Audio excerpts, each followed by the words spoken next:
नमस्कार आप सभी का एक बार फिर से बहुत बहुत स्वागत है परिपूर्णता क्लासेस के एक और शानदार कक्षा में। हम पढ़ रहे थे भारत में ऊर्जा संसाधन और इसके अंतर्गत हमने काफ़ी चीज़ें पढ़ी भी थी और लेकिन हम आगे बढ़ेंगे आज और आगे बढ़कर हम पढ़ना प्रारंभ करेंगे अपने परमाणु ऊर्जा से। किस ऊर्जा से? परमाणु ऊर्जा से। कोयला आधारित था, पेट्रोलियम आधारित था, प्राकृतिक गैस संबंधित था, ये सारी चीज़ें पढ़ ली थी। अब हम पढ़ेंगे अपने परमाणु ऊर्जा। ठीक है, तो यहाँ तक पढ़ लिया था, ये सारी चीज़ें हमने देख ली थी। परमाणु ऊर्जा से शुरू करते हैं।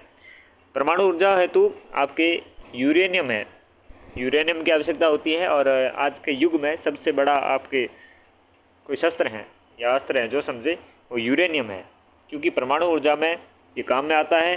धारवाड़ और आर्कियन चट्टानों में आपके बिहार और झारखंड के सिंहभूम जिले के जादूगुड़ा में, राजस्थान में उदयपुर जिले में उमरा में पाया जाता है।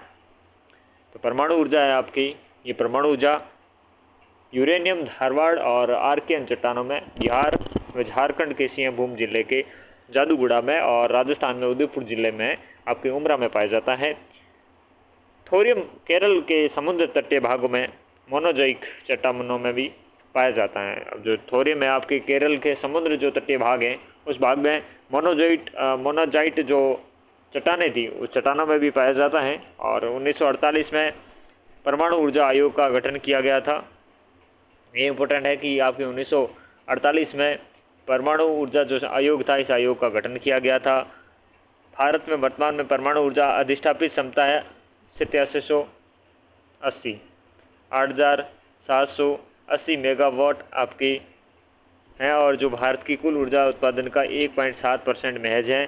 तो 1.7% भारत में परमाणु ऊर्जा अधिष्ठापित क्षमता वर्तमान में है 8780 मेगावाट हैं और जो भारत के कुल ऊर्जा उत्पादन का सिर्फ 1.7% है। ठीक है, परमाणु ऊर्जा संयंत्रों के बारे में अगर हम बात करें तो यहाँ से भी देखिए, तारापुर की बात करेंगे, रावतबाटा की बात करेंगे और कुडनकुलम और जैतपुर। तारापुरा है, जो तारापुर है ये आपके महाराष्ट्र में पालघर में स्थान है। वहाँ पर महाराष्ट्र के पालघर में तारापुर आपके नाभिकीय ऊर्जा केंद्र स्थित है, जो भारत का प्रथम परमाणु विद्युत ग्रह है, जो 1969 में स्थापित किया गया था। किसकी सहायता से? अमेरिका की सहायता से। ये इंपॉर्टेंट है, याद रखना कि तारापुर है, इस तारापुर में महाराष्ट्र के पालघर में भारत का प्रथम परमाणु विद्युत ग्रह 1969 में स्थापित किया गया अमेरिका की सहायता से। किस देश की सहायता से? तो अमेरिका की सहायता से स्थापित किया गया था और 1969 में स्थापित किया गया था ईस्वी में, याद रखना। फिर है रावतबाटा आपकी चित्तौड़गढ़ में स्थित है, चित्तौड़गढ़ राजस्थान में स्थित है। कनाडा की सहायता से भारत का दूसरा परमाणु विद्युत ग्रह जो 1972 में स्थापित किया गया। तो 1972 में कनाडा के सहयोग से, कौन से नाडा? कनाडा के सहयोग से स्थापित किया गया रावतबाटा वाला। कुडनकुलम है जो रूस की सहायता से, तमिलनाडु में। तो कुडनकुलम है ये तमिलनाडु में स्थित है, जो रूस की सहायता से। पहला अमेरिका की, फिर आपके रावतबाटा वाला कनाडा से, और जो तमिलनाडु का अपने कुडनकुलम है ये रूस की सहायता से है। और प्रस्तावित है एक फ्रांस की सहायता से, वह है रत्नागिरी, महाराष्ट्र में आपकी जैतपुर आपके नाभिकीय जो केंद्र है, नाभिकीय ऊर्जा केंद्र है वहाँ पर जैतपुर, रत्नागिरी महाराष्ट्र में फ्रांस की सहायता से प्रस्तावित है।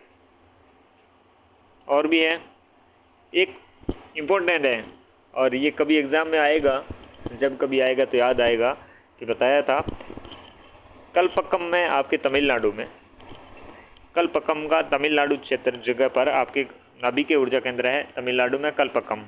यहाँ पर पूर्णतः स्वदेशी रूप से निर्मित है। अभी तक हमने अमेरिका, कनाडा, रूस, फ्रांस उनकी सहायता से बनाने की कोशिश की, लेकिन पूर्णतः स्वदेशी रूप से निर्मित है तमिलनाडु का कलपक्कम नाभिकीय ऊर्जा केंद्र। नरोरा है उत्तर प्रदेश में, और काकरापार नाम से पता चल रहा है गुजरात के क्षेत्र में है, और केंगा है ये कर्नाटक में स्थित है। तो ये परमाणु ऊर्जा थी परमाणु ऊर्जा में 8700 आपके 80 मेगावाट का उत्पादन होता है और जो 1.7% आपके भारत की कुल ऊर्जा उत्पादन का है। 1948 में परमाणु ऊर्जा आयोग का गठन किया गया था। भारत में यूरेनियम की धारवाड़ आर्किक चट्टानों में बिहार, झारखंड में सिंहभूम जिले के जादूगुड़ा में और राजस्थान के दुपुर जिले में उमरा में पाया जाता है। केरल के समुद्र तटीय भागों में मोनोजाइट चट्टानों में थोरियम पाया जाता है। ये थी परमाणु ऊर्जा के बाद में हम बात करते हैं सौर ऊर्जा की। सौर ऊर्जा की राजस्थान में तो विशेष तौर से हम बात करें, पिछले 5-7 साल में एक आंधी सी चल रही है। तो भारत में भी सौर ऊर्जा का अब धीरे धीरे क्या है, बढ़ रहा है, क्योंकि ये एक नवीनीकृत ऊर्जा का संसाधन है जो ऊर्जा के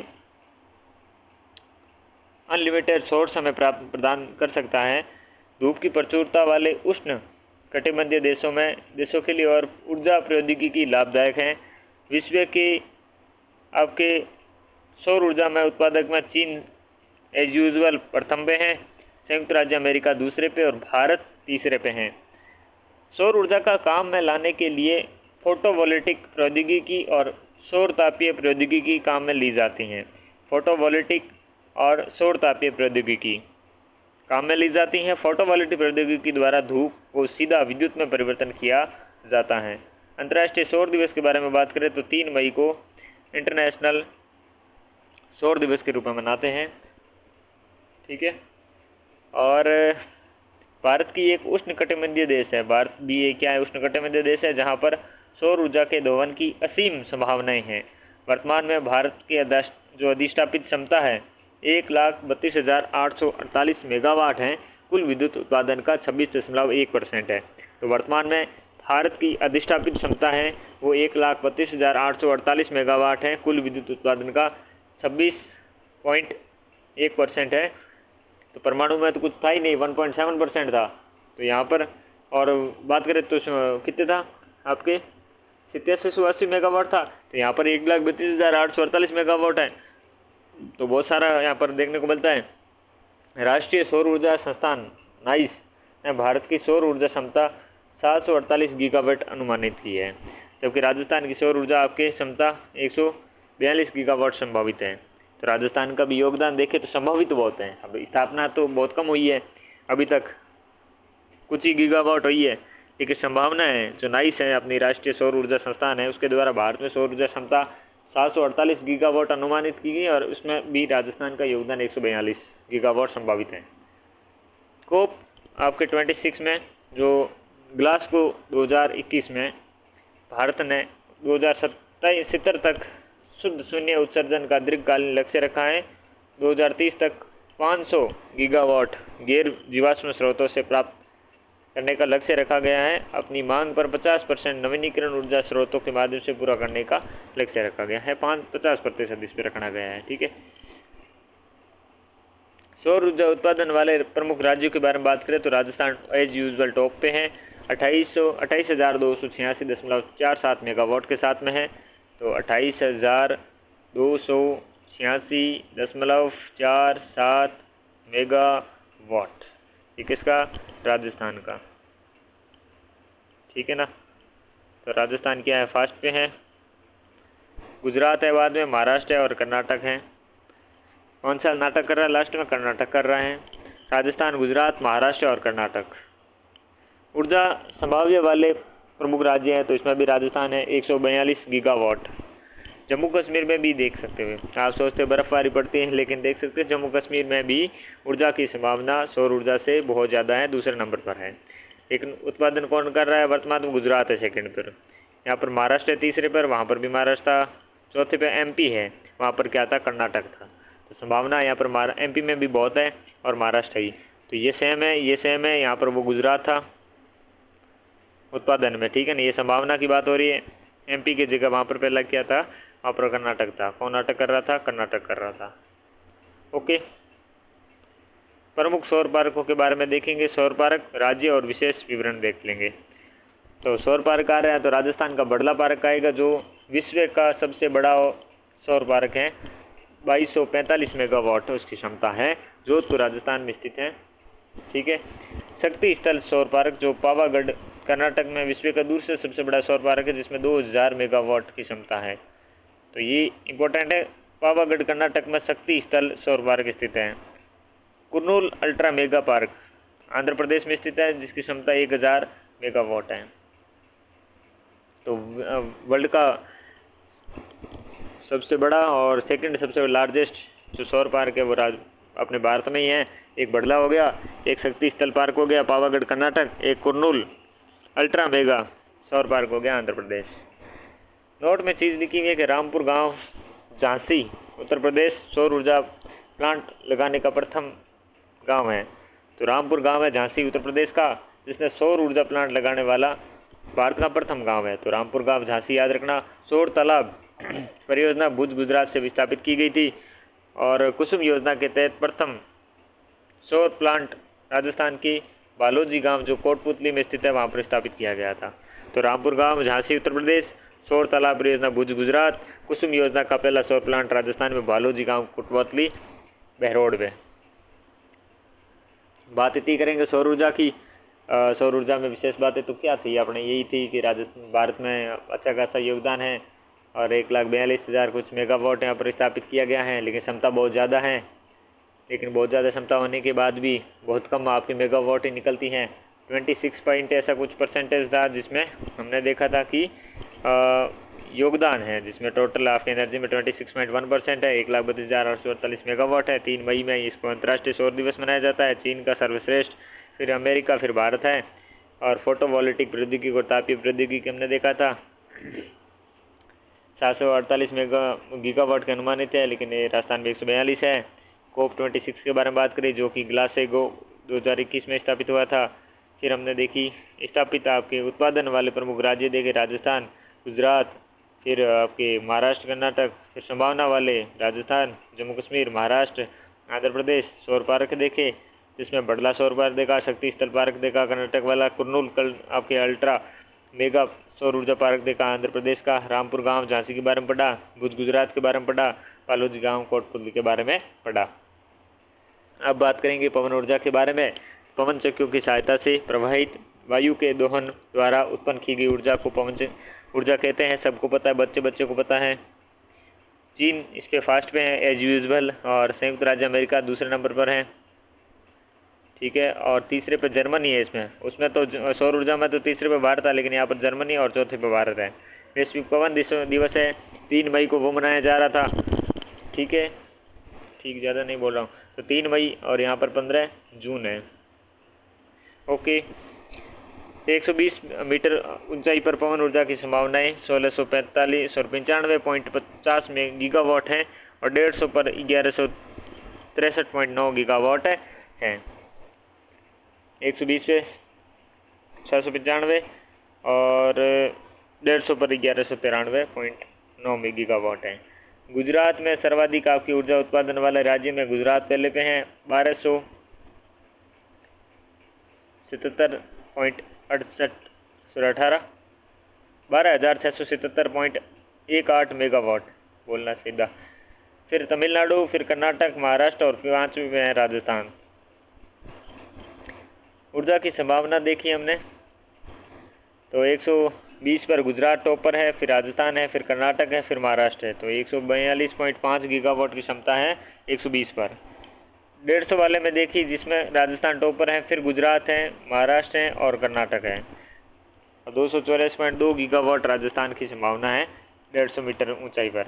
वर्तमान में भारत में पवन ऊर्जा की अधिष्ठापित क्षमता है 53,986 मेगावाट। ये भी अच्छे खासे मात्रा में, लेकिन परसेंट है 10.6% है। उसका 26.1% था। उससे पहले हमने नाभिक ऊर्जा देखी यानी कि परमाणु ऊर्जा, जिसकी भी 1.7% थी। भारत में पवन ऊर्जा फर्म की विशालता पेटी तमिलनाडु नागरकोइल में मदुरई तक अवस्थित है। भारत में पवन ऊर्जा फर्म की विशालता पेटी देखें तो तमिलनाडु में नागरकोइल से मदुरई तक अवस्थित है।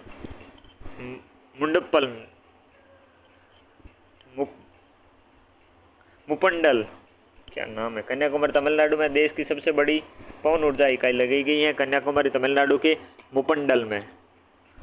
जैसलमेर और कोयल देश में पवन ऊर्जा प्रभावी प्रयोग के लिए जाने जाते हैं। देश की सबसे बड़ी पवन ऊर्जा याद रखना, बेल्ट याद रखना आपको, तमिलनाडु नागरकोइल से मदुरई तक अवस्थित है। 5396 मेगावाट याद रखना है। 10.6% याद रखना है। ऊर्जा संभावना में 150 मीटर ऊंचाई पर राजस्थान टॉप पे है, फिर गुजरात है, फिर महाराष्ट्र है, फिर कर्नाटक है। ये संभावनाओं की बात हो रही है। पवन ऊर्जा संभावना में 120 आपके ऊंचाई पर मीटर पर देखें तो गुजरात टॉप पे है, फिर राजस्थान है, फिर कर्नाटक है, फिर महाराष्ट्र है। यहाँ पर टोटली अगर हम बात करें उत्पादन वाले के बारे में तो गुजरात में है 12,677.18 मेगावाट है, तमिलनाडु है, फिर कर्नाटक, राजस्थान, महाराष्ट्र और राजस्थान। राष्ट्रीय अपतटीय पवन ऊर्जा नीति 2015 6 अक्टूबर 2015 को अधिसूचित। इस नीति का उद्देश्य 7600 किलोमीटर की भारतीय तट रेखा के साथ भारतीय विशेष आर्थिक क्षेत्र में अपतटीय पवन ऊर्जा विकसित करना था। भारत ने वर्ष 2030 तक 140 गीगावाट पवन ऊर्जा से उत्पादन करने का राष्ट्रीय लक्ष्य निर्धारित किया गया है और वर्तमान में 53,986 है, लेकिन सपना है 2030 तक 140 गीगावाट पवन ऊर्जा तक, और ये सपना ही रहेगा। पवन सौर हाइब्रिड ऊर्जा नीति 14 मई 2018 को मंजूरी मिली। पवन सौर हाइब्रिड ऊर्जा नीति संशोधित अपतटीय पवन ऊर्जा परियोजना 26 दिसंबर 2023 के। इस परियोजना में गुजरात व तमिलनाडु तट पर अपतटीय पवन ऊर्जा जोनों का विकास किया जाएगा। भारतीय पवन ऊर्जा संस्थान नीवे चेन्नई में है। ये याद रखना, भारतीय पवन ऊर्जा संस्थान कहाँ पर है? चेन्नई में है। और जो इम्पोर्टेंट फैक्ट है वो हमने आपके सामने रख दिए हैं। अब भूतापीय ऊर्जा पे बढ़ते हैं। अगला भूतापीय ऊर्जा के बारे में अगर बात करें तो पृथ्वी आंतरिक भागों में उत्पन्न ताप का प्रयोग कर उत्पन्न की जाने वाली विद्युत को भूतापीय ऊर्जा कहते हैं। पृथ्वी के आंतरिक भागों में जो उत्पन्न ताप है, यानी कि अंदर की जो गर्मी है, उसका प्रयोग कर उत्पन्न जो की जाने वाली विद्युत भूतापीय ऊर्जा कहते हैं। विश्व में सर्वाधिक भूतापीय ऊर्जा वाला संयुक्त राज्य अमेरिका है, क्योंकि गर्मी हल्की है, ज़्यादा किसकी है? वो अमेरिका की है।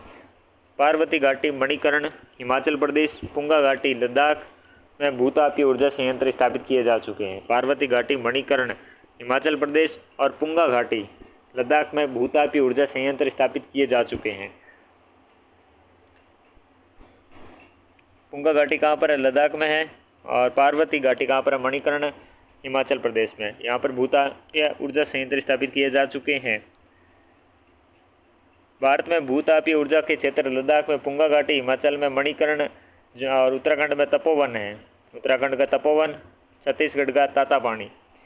तातोपानी कट है छत्तीसगढ़ में, तपोवन उत्तराखंड में, पश्चिमी तट महाराष्ट्र और गुजरात में, नर्मदा व सोन नदी की घाटी क्षेत्र में। यहाँ पर सभी जगहों पर भारत के प्रमुख भूतापीय ऊर्जा क्षेत्र हैं। अब जमारी ऊर्जा के बारे में हम बात करेंगे। जमारी तरंगों को बाधित कर टरबाइन चलाकर विद्युत ऊर्जा उत्पादन करना जमारी ऊर्जा कहलाता है। विश्व में ज्वारीय ऊर्जा शीर्ष उत्पादन देश है दक्षिणी कोरिया। नॉर्थ कोरिया नहीं है। नॉर्थ कोरिया में तो टरबाइन नहीं चलती, वहाँ पर तो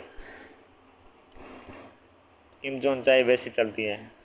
दक्षिणी कोरिया, फ्रांस, यूके और कनाडा है। और भारत में तटों का ज्वारीय सागरीय तरंगों के रूप में लगभग 40,000 मेगावाट विद्युत उत्पादन करने की क्षमता है। तो अच्छी खासी क्षमता है। लगभग आपके परसेंटेज में भी अच्छा खासा परसेंटेज हो जाएगा। इस हिसाब से 5-6% हो जाएगा, है ना, ज़्यादा भी हो सकता है। भारत में ज्वारीय ऊर्जा की प्रमुख संभावित क्षेत्र देखें तो भारत में खंबात की खाड़ी, कच्छ की खाड़ी अर्थात गुजरात का तटीय क्षेत्र, पश्चिम बंगाल का सुंदरवन डेल्टा क्षेत्र यानी कि हुगली का ज्वारमुख। प्रथम ज्वारीय विद्युत संयंत्र आपके विजिगम केरल तिरुवनंतपुरम में लगाया गया, जो 150 मेगावाट विद्युत उत्पादन करता है। तो ज्वारीय ऊर्जा अपनी जो प्रथम ज्वारीय विद्युत संयंत्र थी वो विजिगम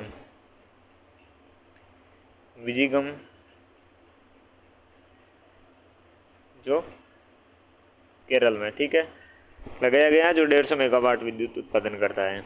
नवीनीकरण ऊर्जा के बारे में अगर हम बात करें तो विश्व में नवीनीकरण ऊर्जा स्थापित क्षमता के शीर्ष देश प्रथम पे चीन है, दूसरे पे संयुक्त राज्य अमेरिका है, तीसरे पे ब्राज़ील है, चौथे पे देश हमारा भारत महान।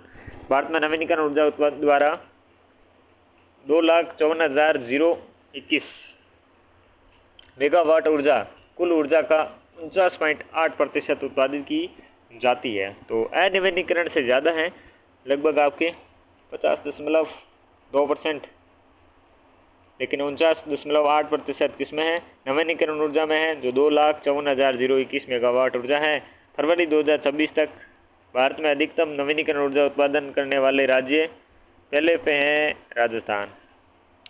यहाँ पर राजस्थान मेरा महान 34,136.34 मेगावाट के साथ में है, और गुजरात दूसरे पे है 33,393.03 मेगावाट के साथ। तीसरे पे तमिलनाडु, चौथे पे नाटक कर रहा है कर्नाटक। भारत ने 2030 तक गैर जीवाश्म ईंधन नवीनीकरण ऊर्जा से 500 गीगावाट क्षमता प्राप्त करने का लक्ष्य है, जिसमें सौर ऊर्जा के लगभग 280 से 300 गीगावाट और पवन ऊर्जा से कितना है 100 से 140 गीगावाट, यानी कि 300 गीगावाट आपके अपतटीय पवन ऊर्जा से और जल विद्युत से लगभग 55 गीगावाट ऊर्जा उत्पादन करने का लक्ष्य किया गया था। 55 ये 100 से 140 पवन ऊर्जा से और 280 से 300 गीगावाट तक आपके हो गया सौर ऊर्जा से। तो 300, 140 और 55, ठीक है, पूरा हो गया। जैविक ऊर्जा फ्लो चार्ट, बायोमास और बायोगैस। जैविक ऊर्जा के बारे में बात करते हैं, और बायोमास और बायोगैस होता है, इसमें जैविक ऊर्जा में आता है। बायोमास के बारे में पहले पढ़ते हैं। जो सरसों की तूड़ी होती है, धान की भूसी होती है, तिलहन की खड़ी होती है, और जूलीफ्लोरा, जेट्रोफा यानी कि रतन जोत, ये सारे मिलकर बायोमास बनाने के लिए काम आती है। और अधिष्ठापित क्षमता में देखिए तो 10,757 मेगावाट हैं, जो आपके लगभग उसके परमाणु ऊर्जा के निकटतम देखने को मिलता है, यानी कि इसका भी 2-2.5% एक योगदान हो जाएगा। और देश का पहला बायोडीजल संयंत्र ये कहाँ पर स्थापित किया गया, तो ये याद रखना, देश का पहला बायोडीजल संयंत्र है काकीनाडा, आंध्र प्रदेश में। काकीनाडा आंध्र प्रदेश में। पंजाब के जलखेरी में धान की भूसी से विद्युत उत्पन्न करने का संयंत्र लगाया गया है। पंजाब के जलखेरी में धान की भूसी से विद्युत उत्पन्न करने का संयंत्र लगाया गया है। बायोमास की सर्वाधिक संभावना है पंजाब में, उधर ही है ये सारे जो मटेरियल है, सरसों की तुड़ी है, धान की भूसी है, तिलहन की खड़ी है, जेट्रोफा है वगैरह। दूसरे पे उत्तर प्रदेश, फिर गुजरात और महाराष्ट्र।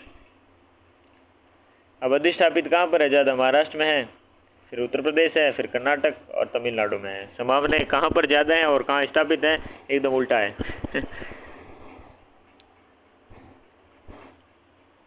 पंजाब का नाम ही नहीं दिख रहा है।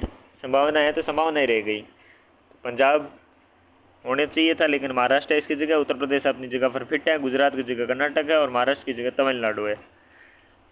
बायोगैस के बारे में बात करते हैं। तो बायोगैस आपके गोबर हैं, कूड़ा करकट है, मल मूत्र है, इनसे बनती है बायोगैस, जिसकी 620 मेगावाट आपके अधिष्ठापित क्षमता है, बहुत कम है, क्योंकि एक बढ़ला ही कर देता है 2200 मेगावाट। तो शहरी कचरे में बिजली उत्पन्न करने के लिए दिल्ली के ओखला और व तिमारपुर में संयंत्र लगाए गए हैं।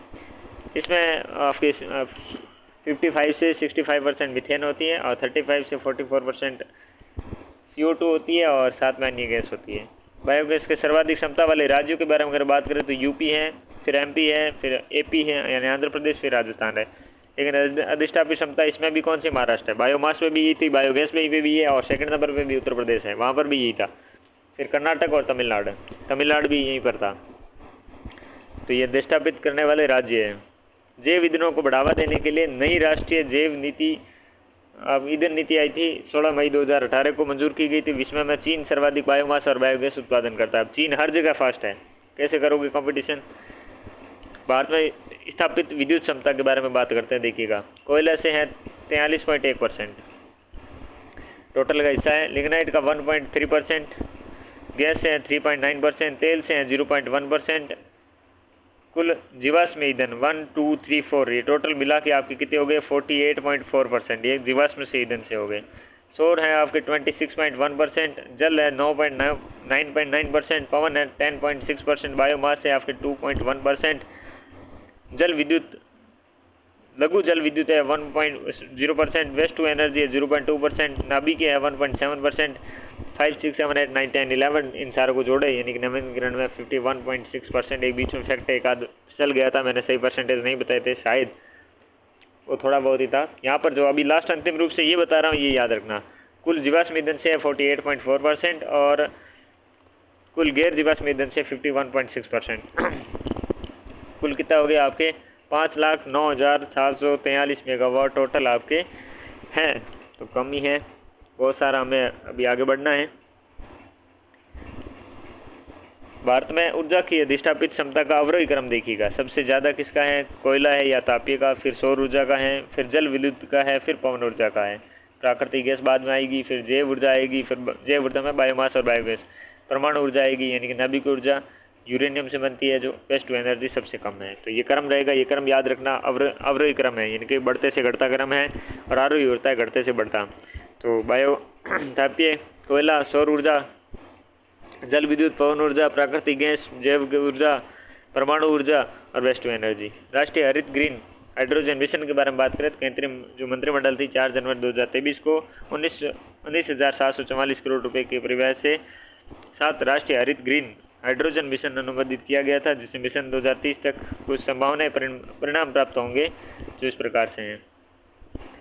देश में लगभग 125 गीगावाट की संबंध अक्षय ऊर्जा क्षमता वृद्धि के साथ प्रति वर्ष कम से कम 5 MMT मिलियन मैट्रिक टन हरित हाइड्रोजन उत्पादन की क्षमता का विकास करना है, ये याद रखना।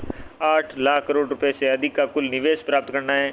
6 लाख से अधिक रोजगार का सृजन करना है। 1 लाख करोड़ रुपए से अधिक मूल्य का जीवाश्म ईंधन के आयातों की कमी करना है। तो जीवाश्म ईंधन है उसकी 1 लाख करोड़ रुपए से अधिक मूल्य की जीवाश्म के ईंधन के आयातों में कमी करनी है। इस मिशन के माध्यम से भारत की हरित हाइड्रोजन के क्षेत्र में वैश्विक हब बनाने एवं 2070 तक शुद्ध उत्सर्जन प्राप्त करने के लक्ष्य निर्धारित किया गया। देश का प्रथम हरित हाइड्रोजन संयंत्र ऑयल इंडिया लिमिटेड द्वारा जोरहट असम में स्थापित किया गया है। बस इतना ही था इस कक्षा में, और जो हमारा भारत में ऊर्जा संसाधन है ये वाला टॉपिक क्लियर हो चुका है। कोई भी एग्जाम में भले ढंग का एग्जाम हो सेकंड ग्रेड लेवल तक का, उसका तक का लाइफ में फंडा क्लियर है। और बिंदास क्वेश्चन करो, हल करो, मौज करो रोज करो। इस वीडियो में बस इतना ही, मिलते हैं नेक्स्ट वीडियो में, तब तक के लिए नमस्कार।